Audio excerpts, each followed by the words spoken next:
Assalamualaikum siswa hebat. Selamat bergabung di pelajaran Bahasa Indonesia kelas 11. Semoga siswa semua selalu sehat dan berbahagia.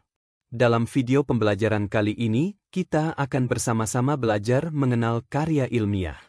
Jadi, tujuan kita belajar. Siswa dapat mengenal sistematika karya ilmiah. Supaya pemahamannya lengkap, pastikan tonton video ini sampai akhir ya.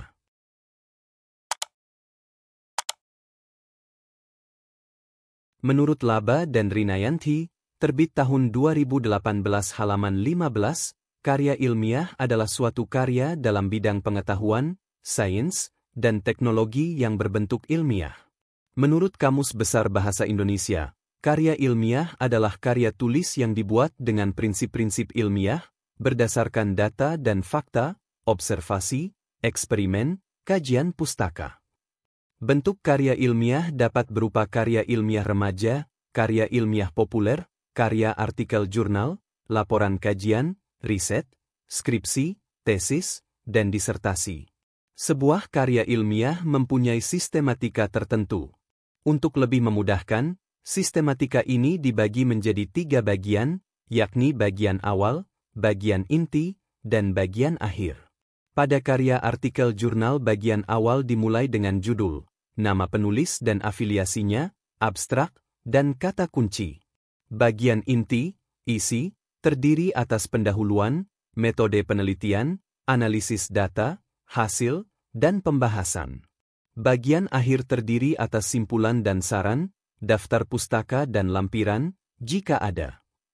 Untuk lebih memahami sistematika karya ilmiah ini, Pak Guru jelaskan lebih rinci sebagai berikut. 1. Bagian awal poin A terdapat judul. Judul dapat dengan jelas dan singkat menunjukkan isi karya ilmiah. Judul menunjukkan subjek penelitian, tujuan penelitian, metode penelitian, dan ruang lingkup atau batasan penelitian.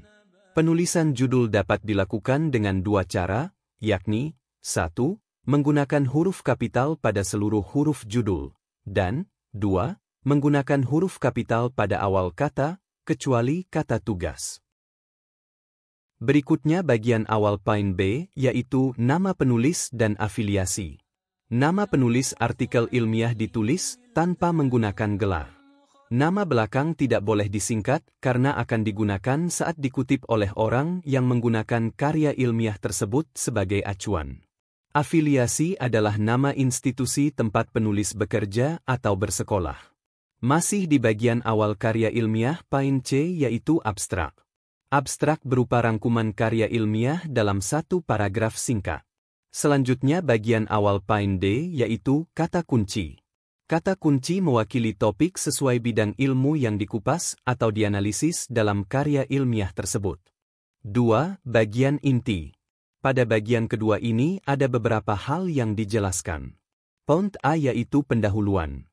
Pendahuluan merupakan bagian yang menjelaskan mengenai latar belakang, rumusan masalah, tujuan penelitian, dan manfaat penelitian.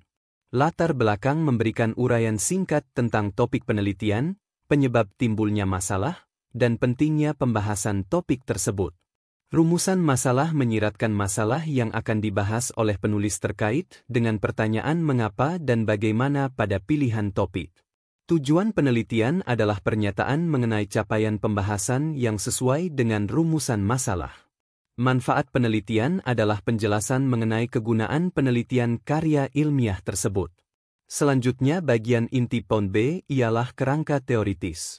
Bagian ini disebut juga landasan teori atau kajian pustaka.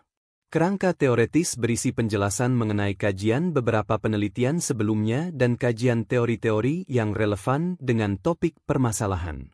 Pada bagian ini disampaikan juga mengenai hipotesis penulis. Poin C yaitu metodologi penelitian.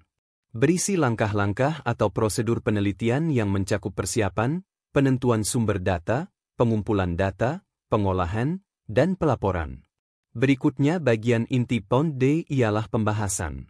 Menurut Mukhlisin, terbit tahun 2018 halaman 25, pembahasan menjelaskan makna yang terungkap dari hasil. Penjelasan ini juga mengenai makna ilmiahnya dibanding dengan teori yang berlaku di kalangan ilmuwan. Bagian inti point terakhir yaitu simpulan dan saran.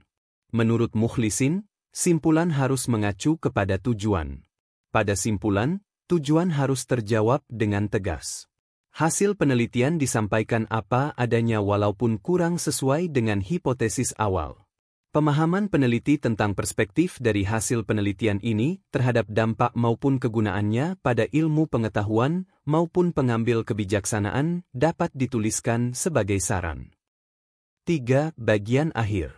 Sistematika karya ilmiah bagian akhir ini berisi A. Daftar pustaka. Berupa deretan referensi atau sumber pustaka yang dibaca dan dipakai dalam menyusun karya ilmiah. Semua sumber pustaka baik berupa buku, artikel jurnal, maupun yang berasal dari internet ditulis berurutan secara alfabetis. Secara umum, cara penulisan sumber pustaka adalah sebagai berikut: nama penulis, susunan nama penulis pertama dibalik. Tahun terbit. Judul pustaka ditulis miring. Kota terbit dan penerbit. Selanjutnya di bagian akhir juga terdapat lampiran, jika ada. Lampiran biasanya berupa data tambahan atau data pendukung yang tidak dimasukkan dalam naskah utama. Siswa hebat. Memahami karya ilmiah dari segi pengertian, bentuk, serta struktur atau sistematika penulisannya sudah semua Pak Guru jelaskan. Sebelum diakhiri, Pak Guru berikan penguatan lewat kesimpulan. 1.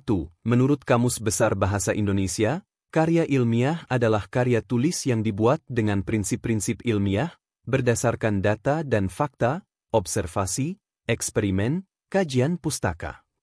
2. Sistematika karya ilmiah dibagi 3. Bagian awal berisi judul, nama penulis dan afiliasinya, abstrak, dan kata kunci. Bagian inti atau isi terdiri atas pendahuluan, metode penelitian, analisis data, hasil, dan pembahasan. Bagian akhir berisi simpulan, saran, daftar pustaka dan lampiran, jika ada. Semoga dapat dipahami ya. Pesan Buya Hamka. Tugas kita bukanlah untuk berhasil. Tugas kita adalah untuk mencoba, karena di dalam mencoba itulah kita menemukan dan belajar membangun kesempatan untuk berhasil. Terima kasih sudah menonton. Semoga bermanfaat. Wassalamualaikum warahmatullahi wabarakatuh. Jangan lupa